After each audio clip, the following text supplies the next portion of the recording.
ఏమ్మా ఎప్పుడు చూడు అది నన్ను వదిలేసింది, 4 సంవత్సరాలు దాంతో లవ్లో ఉన్నాను, ఇప్పుడేమో కుదరదంటుంది అని చెప్పేసి వెళ్ళిపోయింది, ఏం చేయాలో అర్థం అవ్వట్లేదు, డిప్రెషన్లో ఉన్నానని ఒకడు. బ్రో మొత్తం నేను ఉద్యోగం చేసిన డబ్బులు, నేను దాచుకున్న డబ్బులు అన్నీ ఆడికే ఇచ్చాను, అసలు నాకు ప్రేమ అబ్బాయిలు అంటే చిరాకు, అలాంటిది నాకు కర్మ కాలిపోయి కరోనాలో ఆ గ్యాప్లో ఒకడు పరిచయం అయ్యాడు, అది నా క్లాస్మేట్, నేను ఎప్పుడూ ఆడితో అంత ఎక్కువగా మాట్లాడేది, అలాంటిది ఆడితో బాగా మింగిల్ అయిపోయి ప్రేమలో పడిపోయాను, ఒక 5 సంవత్సరాలు రిలేషన్షిప్లో ఉన్నాము, ఇప్పుడు కట్ చేస్తేనేమో వాడు మా ఇంట్లో ఒప్పుకోవట్లేదు, క్యాస్ట్లు వేరు అవి వేరు ఈ వేరు అని చెప్పేసి నన్ను పక్కన పెట్టేసాడు, ఇప్పుడు వాడికి సంబంధాలు చూస్తున్నారు, నాకు ఏం చేయాలో అర్థం అవ్వట్లేదు, పిచ్చి ఎక్కిపోతుంది బ్రో, అసలు ఈ డిప్రెషన్ నుంచి ఎలా బయటికి రావాలో అర్థం కావట్లేదు అని ఒకతే. ఇంకొకడేమో అసలు నేను లేకపోతే చచ్చిపోతాననేది, అలాంటిది ఇప్పుడు చిన్న మాట కూడా అసలు ఎందుకు ఏమైంది చెప్పకుండా మొత్తం అన్నిట్లోని బ్లాక్ చేసేసింది, కనీసం మినిమం ఆన్సర్ చెప్పట్లేదు. వచ్చే నెల పెళ్ళి బ్రో, అలా ఎలా వదిలేస్తారు అసలు అమ్మాయిలు? ఎంతలా ప్రేమించాను తెలుసా, నా వాళ్ళు అందరినీ వదిలేసుకుని మా అమ్మ బాబుని కూడా కాదనుకుని వాళ్ళకి పంపించే 5,000 కూడా ఇక్కడే ఖర్చు పెట్టుకునేవాడిని, ఎందుకంటే ఆ అమ్మాయిని డాడ్ లిటిల్ ప్రిన్సెస్లో చూసుకోవాలని చెప్పి అని. ఇలాగా మెయిల్ ఓపెన్ చేస్తే 80 to 90% ఇయే మెయిల్స్. అది నన్ను వదిలేసింది, ఈడు నన్ను వాడుకు దొబ్బాడు, అది నన్ను మోసం చేసేసింది, ఈడు నన్ను సంక్రాగించేశాడు, ఆడు వాడేసుకున్నాడు, ఈడు అజ్జి చేసాడు, లాగేసాడు, పీకేసాడు, కొరికేసాడు, ఇదే గొడవ. ఎందుకు చెప్తున్నానంటే 10 మెయిల్స్ వస్తూ ఉంటే నాకు దాంట్లో 8 ఈ లవ్ ఫెయిల్యూర్సు, ఆ రిలేషన్షిప్ బ్రేక్ అయిపోయిన వాళ్ళు, వీళ్ళందరూ రిలేషన్షిప్లోకి వెళ్ళడం తప్పు కాదు, లవ్ చేయడం తప్పు కాదు, కానీ ఇక్కడ మొత్తానికి ఒక ఎండింగ్ పాయింట్ ఏంటంటే ఎవరో ఒకళ్ళు ఇంకొకళ్ళని వదిలించుకోవడం వదలడం, ఇది కామన్ పాయింట్. ఇదివరకు ఏముండేది, ప్రేమలో ఓడిపోవడం, ప్రేమ నెరవేరకపోవడం ఉండేది, ఇప్పుడు అలా కాదు, వదిలి పడదొబ్బుతున్నారు. ఇవన్నీ సినారియోస్ ఇప్పుడు చెప్పడానికి రీజన్ ఏంటంటే ఎవరినో మనం హార్ట్ఫుల్గా నమ్మి ఈడు అందరిలా కాదు, వీడు కొంచెం స్పెషల్, ఎందుకో వీడు నాకు బాగా అనిపిస్తున్నాడు అని అమ్మాయి అబ్బాయిని అనుకుని, అబ్బాయి అమ్మాయి అనుకుని ఒక రిలేషను ఏదో ఒకటి ఒక జర్నీ మొదలు పెడతారు గురు.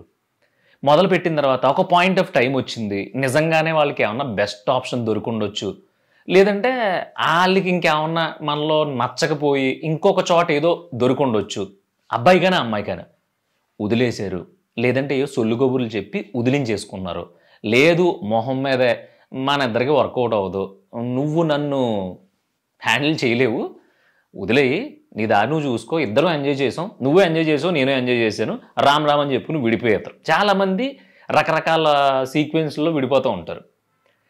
ఒక సైడ్ స్ట్రాంగ్గా ఉండి విడిపోయినాడు ఓకే, సెకండ్ సైడ్ ఉంటాడు చూసావా, ఆడికి అమ్మా బాబులు కూడా గుర్తు రాలేనంత పెయిన్లోకి వెళ్ళిపోతాడు ఆడు. ఇంటికాడేమో అమ్మా బాబులు అడుక్కు దొబ్బుతూ ఉంటారు, నువ్వేమన్నా అనుకున్నా పర్లేదు, ఇంటికాడ అమ్మా నాన్నల పరిస్థితి ఏంటంటే లిటరల్గా వాళ్ళు నానా అగజాట్లు పడి ఇన్ని పెంచి, లేదంటే దీన్ని పెంచి పోషించి ఏదో ఒకటి చేసి వాళ్ళకున్న దాంట్లో చదివించి బయటకు వదిలితే, సరే ఎవరినో తగులుకున్నారు, లేదంటే ఎవరినో ప్రేమించారు మీరు అన్నట్టు, లేదంటే ఎవరినో ఇష్టపడ్డారు, రకరకాలుగా కొన్ని రోజులు తిరిగారు, కింద మీద పడ్డారు, అన్నీ అయినాయి, సరే అవన్నీ హ్యాపీగా జరిగినాయి. ఒక ఎండింగ్ పాయింట్ వచ్చేసరికి అవతలోడు మనల్ని వదిలేసాడు, అవతలోడు మంచోడు కాదు, అవతలోడు యూజ్ అండ్ త్రో క్యాండిడేట్, అవతలోడు మోసగాడు, అవతలది మోసగత్తే, ఇలాంటివన్నీ అయిపోయి విడిపోయావు కదా, అవతలోడు క్యారెక్టర్ ఏంటో నీకు అట్లీస్ట్ కొంతలో కొంత ఐడియా వచ్చింది కదా. ఈ ఐడియా వచ్చిన తర్వాత కూడా అయ్యో ఈ డిప్రెషన్ నుంచి బయటికి రాలేకపోతున్నాను, అసలు ప్రపంచంలో ఈ మొత్తం అంతా నాకే ఎందుకు జరిగింది, ఇలా జరగకూడదు కదా, అసలు నేను ఏం నేరం చేశాను, ఎందుకు నాకే ఇలా జరుగుతుంది, దేవుడు నా తలరాతి ఇలా రాసాడు ఏంటని రొట్ట గొడవ గోల ఏడుపులు అనమాట. అసలు ఎందుకు ఏడవాలి?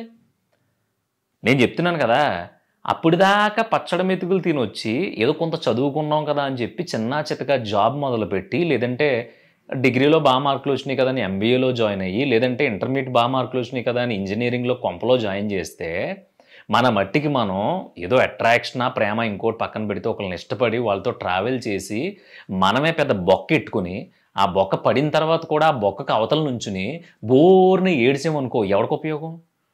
ఓ పక్కనేమో అమ్మా బాబులు ఎలారా బాబు నా కూతురు పెళ్లి చేయడం ఎలాగా, రేపు పొద్దున్న ఈ బాబు పెళ్ళిడికి వచ్చేసిందని వాళ్ళు ఏడుస్తారు. ఇంకొకళ్ళేమో ఈ అమ్మ మా ఓడు చేతికంది వచ్చేసాడు కానీ కనీసం ఆడొక ఉద్యోగం కొట్టలేకపోతున్నాడు. ఉద్యోగం కొట్టినా సరే సరైన ఉద్యోగం లేదు. ఈ రోజుల్లో 25,000, 20,000కి ఎవడు పిల్లనిస్తున్నాడు. ఇప్పుడు ఈడికి ఎలా పెళ్లి చేయాలో ఏంటో, ఈ ఎదవ ఎలా బతుకుతాడో ఏంటో అని ఆళ్ళు ఏడుపు ఆళ్ళది. మన ఏడుపేంటి? నేను 4 సంవత్సరాలు దాంతో ఉన్నానని ఈడు, నేను 5 సంవత్సరాలు ఆడితో ఉన్నాను, మొత్తం నన్ను శారీరకంగా వాడేసుకున్నాడు, మానసికంగా వాడేసుకున్నాడు, గిల్లేసాడు, గిచ్చేసాడు, రక్కేసాడు అని చెప్పేసి ఇది. ఈళ్ళు గొడవేమో ఇది.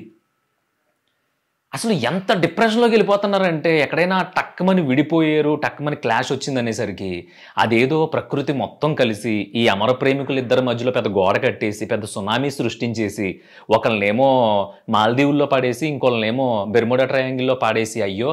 మేమింత ఘనంగా ప్రేమించుకున్నాము, ఇంత గొప్పగా ప్రేమించుకుంటే ప్రకృతి మమ్మల్ని విడదీసేసింది అని ఏదో పెద్ద దాన్నేమంటారు దేవకుమారుడు ప్రేమలుంటాయి చూసావా? ఈ రేంజ్‌లో చేత్తన్నారు ఈళ్ళు. అమ్మా బాబులు చచ్చిపోయిన తర్వాత కూడా చాలా ధైర్యంగా బ్రతికేసే మొగోడు ఆడదే ఇద్దరు. చాలామంది ఒక ఏజ్ వచ్చిన తర్వాత అమ్మ నాన్నలు చచ్చిపోతారు. అమ్మ నాన్నలు అంటే అందరికీ ఇష్టమే కదా. నాన్న పక్కన పెట్టేసి, నాన్న ఎలాగా అంత ఎవరో పట్టించుకోరు ఎంత కష్టపడినా, అమ్మ అంటే అంత ఇష్టం అందరికీ. అలాంటిది ఒక కొంపలో అమ్మ చచ్చిపోతే అమ్మ మీద ఎంత బెంగున్నా, ఎంత బాధ ఉన్నా, ఎంత ప్రేమ ఉన్నా సరే నువ్వు మూవ్ ఆన్ అవ్వా? నీ పిల్లల్ని పెంచుకోవట్లేదా? నీ లైఫ్ నువ్వు చూసుకోవట్లేదా? అరే నీ అమ్మ, మా అమ్మ నేను ఒక మంచి పొజిషన్‌లో ఉండాలనుకుంది, అట్లీస్ట్ దానికోసం ట్రై చేద్దామని బ్రతకట్లేదు, నువ్వు చచ్చిపోతున్నాడా? అమ్మ బాబులు చచ్చిపోయిన ప్రతి ఒక్క కొడుకు, కూతురు ఆత్మహత్యలు చేసుకుంటున్నారా? మా అమ్మ లేదు, మా నాన్న లేదు, ఇంకా నాకు ఆ ప్రేమ దొరకదు అని చేసుకోవట్లేదు కదా. కానీ పిల్లోడు వీళ్ళిద్దరూ ఏదైతే లవ్ ఉందో ఈ బ్రేకప్ అయిపోతే మాత్రం విపరీతమైన డిప్రెషన్లు, మీకు విపరీతమైన పిచ్చి పిచ్చి థాట్స్, విపరీతమైన పిచ్చి, విపరీతమైన దాన్ని ఏమంటారు సైక్ అనమాట. అంటే నీకు లిటరల్గా ఆలోచిస్తే అమ్మా నాన్నల కంటే కంపేర్ చేస్తే ఈ 5 సంవత్సరాల్లో పరిచయమైన అబ్బాయో, 5 సంవత్సరాల్లో పరిచయమైన అమ్మాయో, ఇల్లుతో చేసిన షార్ట్ జర్నీ ఏదైతే ఉందో అది మొత్తం నీ నెక్స్ట్ లైఫ్ని డిసైడ్ చేసేస్తుంది అనమాట. అంతే కదా, నేను చెప్పింది ఇంకా అర్థమైంది. అంతే కదా, నేను 25 సంవత్సరాలు 20 సంవత్సరాలు మూతి ముడ్డి కడిగి పెంచారు. వాళ్ళు ఏం తింటున్నారో, మన కోసం ఏం ఆలోచిస్తున్నారో, వాళ్ళు మనం ఏమైపోతున్నామో అని ఎంత స్ట్రగుల్ అవుతున్నారు అనేది నీకు జుజుబి. కానీ ఈ 5 సంవత్సరాలు మనల్ని బొగ్గలు పట్టుకుని, అక్కడ పట్టుకుని, ఇక్కడ పట్టుకుని చాలా జాగ్రత్తగా లాలించాడు కదా ఆడు. లేదంటే మనల్ని చాలా జాగ్రత్తగా మనల్ని పాపం తల నిమిరి ఒళ్ళో పడుకోబెట్టుకుని, ఇలా భుజం మీద వేసుకుని పడుకోబెట్టుకుని చాలా బాగా ప్రేమించింది కదా. దాని గురించి వీళ్ళిద్దరూ మాత్రం ఈ 5 సంవత్సరాలు, 6 సంవత్సరాలు, లేదంటే 3 సంవత్సరాలు, 2 సంవత్సరాల జర్నీకి గొడ్డలు చింపేసుకుంటున్నారు. అంటే అమ్మాయికి ఇచ్చినంత వాల్యూ నువ్వు అమ్మ బాబులకి ఇవ్వట్లా. నేనేమి సొసైటీ గల దాన్ని ఏమంటారు పోయిట్రిక్గా, దాన్ని ఏమంటారు సొసైటీ గురించి బతుకు, అమ్మా నాన్న తోపు ఈ చెప్పట్లేదు నేను. లిటరల్గా మన గురించి ఎవడెక్కువ కష్టపడ్డాడు ఆడంటే కదా మనకి ఇష్టం, మన ఎదుగుదల కోసం, మన బాగు కోసం. అవునా?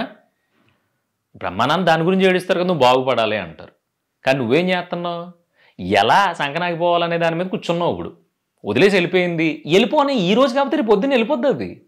ఎందుకంటే ఇప్పుడు ఏదో పాయింట్లో నీతో గొడవ వచ్చింది, సరే నువ్వు వెళ్ళి కాళ్ళుకి అడ్డం పట్టేసుకున్నావు, కాదే బాబు ఇంకెప్పుడు చెయ్యను, నువ్వు చెప్పినట్టే వింటాను, లేదు నువ్వు ఒంగమంటే ఒంగుంటాను, నుంచోమంటే నుంచుంటాను అన్నావు. సరే ఈసారి క్షమించేసాను అందే. మళ్ళీ 2 నెలల తర్వాత 3 నెలల తర్వాత అది పెంట పెడుతుంది. ఎందుకంటే దాని కాన్సెప్టే పెంట పెట్టడం. సో అలాంటి దాన్ని దొబ్బేమంటేనే బెటరు. తర్వాత నుంచి నీ లైఫ్ ఎలా ఉంటుందో తెలుసా? హ్యాపీగా ఫ్రెండ్స్తో తిరగొచ్చు, హ్యాపీగా నువ్వు ఎక్కడికి వెళ్ళినా ఏం సమాధానం చెప్పక్కల్లా, గంటల తరబడి ఫోన్లు మాట్లాడక్కల్లా.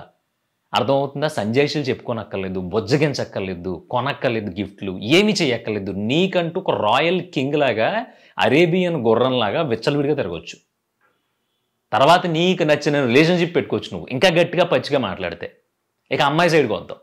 ఎవడో నచ్చాడు, అప్పటిదాకా బాగానే ఉన్నాడు, బేసికల్లీ అబ్బాయి సిన్సియర్గా దీన్ని పెళ్లి చేసుకుందాం అని ట్రై చేసేవాళ్ళ కంటే దీన్ని ఏదోలాగా ఒకసారి చూద్దాం అనుకునే వాళ్ళు ఎక్కువ ఉంటారు. ఆడికి ఎలా అప్రోచ్ అవ్వాలి? లవ్ అనే పేరుతోనే అప్రోచ్ అవ్వాలి. ఆడు అప్రోచ్ అవుతాడు, 1 సంవత్సరం 2 సంవత్సరాలు రిలేషన్లో ఉంటాడు. బోర్ కొట్టిన తర్వాత ఆడు చెప్పే ఒకే మొక్క మాట ఏంటంటే, మా ఇంట్లో మా అమ్మ చచ్చిపోతాను అంటుంది, మా అమ్మాయి చుట్టాలమ్మాయి ఉంది, ఆ అమ్మాయిని చేసుకోకపోతే మా ఇంట్లో వాళ్ళందరూ పురుగుల మందు తాగేస్తానంటున్నారు, లేదంటే నాది మిడిల్ క్లాస్ ఫ్యామిలీ. ఈ 2 భుజాలు ఏయైతే ఉన్నాయో, ఆ భుజం మీద ఈ పక్కనేమో అమ్మ, నాన్న ఉన్నారు. ఈ పక్కనేమో అన్నయ్య, తమ్ముడు ఉన్నాడు. ఇగో చెస్ట్ ఉంది కదా! దీని మీదేమో మా అప్పులున్నాయి. ఇయన్నిట్లికి నేనే సింగిల్ వారసుడిని. కాబట్టి ఇయన్నీ నేను తీర్చాలంటే నిన్ను పెళ్లి చేసుకోవడం కుదరదు. నిన్ను మహారాణిలా చూసుకుందాం అనుకున్నాను. అది ఈ జన్మకి సాధ్యం కాదు. నన్ను క్షమించు మిత్రవింద అని చెప్పి ఒక ఎరుపు డైలాగ్ చెప్తాడు. అదే రెడ్ డైలాగ్. చెప్పిన తర్వాత ఇదేమంటది, అవునా, అయ్యో అలా కాదు, నేను ఏదన్నా చేస్తాను, అవసరమైతే నా కిడ్నీ ఇచ్చేస్తాను నీ గురించి అని. ఆ అమ్మాయి జాబ్ చేసిన డబ్బులు, దాచుకున్న డబ్బులు అప్పటికే ఆడికి ఖర్చు పెట్టేసి ఉంటుంది.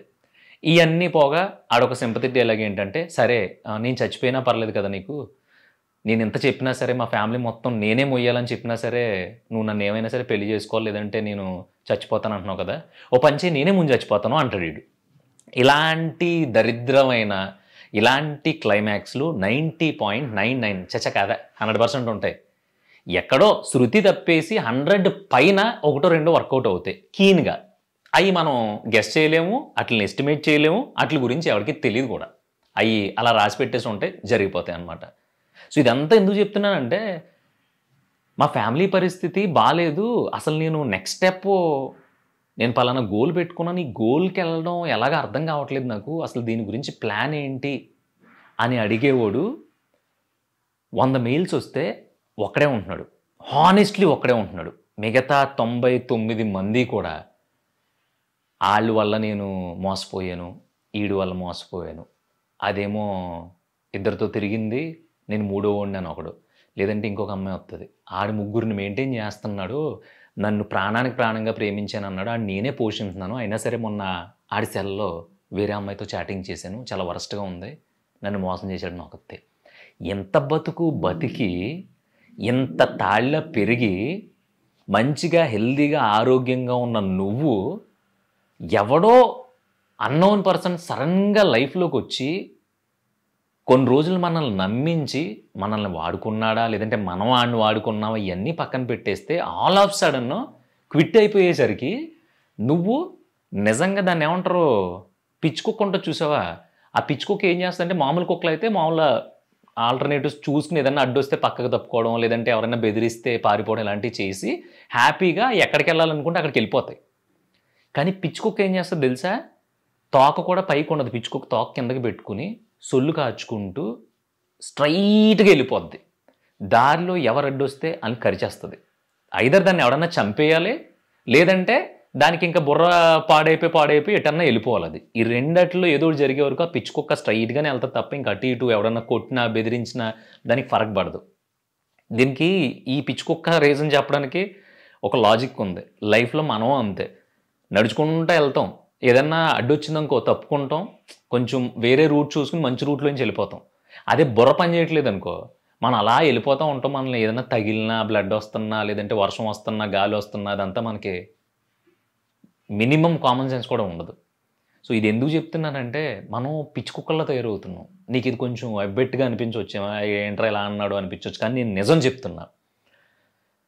అమ్మా నాన్నల కోసం బ్రతకమని చెప్పడం నా ఉద్దేశం కాదు, అది నీ పర్సనల్, నువ్వు బ్రతుకుతావా లేదా అనేది. కానీ గుర్తుపెట్టుకో, నువ్వు ఏమైపోతావా అని చెప్పి 22, 23 సంవత్సరాలు, లేదంటే ఒక 25 సంవత్సరాలు అన్ని హోప్స్ నీ మీద పెట్టేసుకు బ్రతికిన అమ్మా నాన్నలో ఒక ఏజ్ వచ్చిన తర్వాత చనిపోతే, మనం వాళ్ళ మీద ఎంత ప్రేమ ఉన్నా సరే, ఎంత ఇంకా నాకెవరో లేరు, ఇంట్లోకి వెళ్ళేసరికి అమ్మా నాన్న లేరు అనే ఎంప్టీనెస్ ఉన్నా సరే, మన జీవితాల్ని మనం చాలా హ్యాపీగా ముందుకు తీసుకెళ్తున్నాం ఆ బాధ ఉన్నా సరే. ఎందుకని, మా నాన్న నన్ను ఎలా బతకమని చెప్పాడు, మా అమ్మ నన్ను ఎలా ఉండాలని కోరుకుంది, కాబట్టి నేను అంతకంటే బాగుండాలి అని నీకు నువ్వు మోటివేట్ అయ్యి ముందుకు వెళ్ళిపోతున్నావు. కానీ ఈ ప్రేమ రిలేషన్షిప్ విషయానికి వచ్చేసరికి, సరే నువ్వు సిన్సియర్గా ఉన్నావు, లేదంటే ఇద్దరూ సిన్సియర్గానే స్టార్ట్ అయ్యారు, మధ్యలోకి వచ్చేటోడికి ఏదో పోయేకాలం వచ్చింది. అలా మధ్యలో పోయేకాలం వచ్చి వెళ్ళిపోయేవాళ్ళు, నేను అనేది ఏంటంటే, ఈ రోజు కాకపోయినా ఇంకో 10 రోజుల తర్వాత అయినా వెళ్ళిపోతారు. వాళ్ళు మనం ఆపలేం గురు, నీకు అర్థం కావట్లేదు అది. ఇప్పుడు నువ్వు ఒక వస్తువుని తెచ్చిపెట్టుకున్నావు, ఒక పావురాయిని తెచ్చిపెట్టుకున్నావు, ఆ పావురాయికి నీ కేరింగ్, నువ్వు ఎంత ఇష్టపడి తెచ్చుకున్నావు, నువ్వు దానికోసం ఎంత కష్టపడి మేత తీసుకొస్తున్నావు, దాని గురించి రాత్రి పగలు ఎంత కాన్షియస్గా, ఎంత ప్రొటెక్టివ్గా ఉన్నావు అని ఆ పావురాయికి అర్థమైంది అనుకో, అది ఉంటుంది.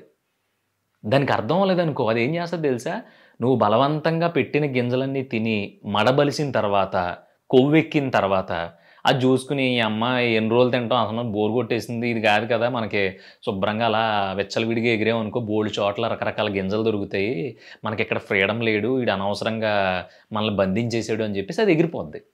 కానీ యాక్చువల్గా నువ్వు చేసింది ఏంటంటే ఆ పావురేని నువ్వు బంధించలా, తెచ్చి నీ పెరట్లో పెట్టుకుని నువ్వు ఎక్కడికి వెళ్ళాలనుకుంటున్నావు అక్కడికి వెళ్ళు, కానీ టైంకి వచ్చి తినేళ్ళు, జాగ్రత్త బయట అక్కడ ఇక్కడ ఆ చెట్టు మీద ఈ చెట్టు మీద పడుకోకు, వేటగాళ్ళు ఉంటారు బాణాలు వేసి చంపేస్తారు వేటాడతారు సాయంత్రం అయ్యేసరికి ఇంటికి వచ్చి అని చెప్పి ఇలాంటి మంచి మాటలు చెప్పావు ఆ పావురానికి. దానికి అది నచ్చట్లా, అది బొక్క ఇడి చెప్పేదేంటి అమ్మ ఆ చెట్టు చాలా హైట్ ఉంది దాని మీద పడుకుంటే హాయే వేరా మజాయే వేరా లగ్జరీయే వేరని ఎగిరింది. ఆ ఎగిరిన పావురే రేపు పొద్దున్న ఏదో ఒక మంచి వేటగాడికి దొరుకుద్ది, కొడితే తందూరి అయిపోద్ది అనమాట, ప్లేట్లో వేసుకుని నంచుకుని తినేస్తారు. అలాంటి వేటగాళ్ళు బయట చాలామంది ఉంటారు. ఆడికి వేటాడడం కొత్త కాదు కదా, ఒక్కో సందులో ఒక్కో పెట్టను పడుతూ ఉంటాడు. సో అలాంటి వాళ్ళకే ఈ మంచి మంచి కొవ్వెక్కి బలిసి కొట్టుకుంటున్న పెట్టలన్నీ దొరుకుతాయి. అలాంటి పెట్టలని ఎగిరిపోనివి, ఎందుకంటే నువ్వు వాటిని ఎక్కువ రోజులు పట్టుకుని ఆపలేవు. కొన్ని పావురాయిలు ఉంటాయి, నువ్వేం చేయకపోయినా సరే రోజు మిగిలిపోయిన అన్నం అది మీ ఇంటి ముందో లేదంటే ఎక్కడ వేస్తూ ఉంటే రోజు వచ్చి తిని అది సరదాగా అక్కడక్కడే తిరుగుతూ ఉంటుంది. నువ్వు ఆ టైంకి అన్నం వేసినా వేయకపోయినా వేసేడేమో అనే భ్రమతో వచ్చి అక్కడ చూస్తూ ఉంటాయి. అలాంటి పావురాయిలతో స్నేహం చెయ్యి, అట్లీస్ట్ నీకు రిలేషన్షిప్ లేకపోయినా సరే ఒక మంచి జెన్యూన్ బాండింగ్ అనేది క్రియేట్ అవుతుంది. ఇంత సీరియస్గా ఇంత హార్డ్గా ఇది చెప్పడానికి రీజన్ ఏంటంటే నాకు తెలిసి బతుకు పోరాటం కంటే ఈ దరిద్రమైన లిటిగేషన్ బాగోతాలు ఎక్కువైపోయినాయి. తిరగొద్దంటలా, ఇష్టం వచ్చినట్టు తిరుగు, ఏమన్నా చెయ్యి, ఎలాగన్నా ఉండు, కానీ ఇలాంటి లూప్లో స్టక్ అవ్వద్దని చెప్తున్నా. ఇద్దరికి సెట్ అవ్వట్లేదు అంటే అది కొన్ని కూర్చుని మాట్లాడుకున్న తర్వాత కొన్ని రోజుల తర్వాత కొంచెం ఇద్దరు అన్ని ఎక్స్చేంజ్ చేసుకున్న తర్వాత ఇది నేను ఇది నువ్వు అని ఒకళ్ళనొకళ్ళు మాట్లాడుకున్న తర్వాత కూడా అలాగే ఉందనుకో అది నిలబడదు. కూర్చుని మాట్లాడుకుంటే అన్నీ అయిపోతాయంటే అవో. ఎన్ని రోజులు కూర్చుని మాట్లాడతావు? ప్రతిరోజు కూర్చుని మాట్లాడుకోవడమేనా? నెలకోసారి కూర్చుని మాట్లాడుకో ఒక అందం, సంవత్సరానికి 2 సార్లు కూర్చుని మాట్లాడుకునే సిచ్యువేషన్ వస్తే ఒక అందం.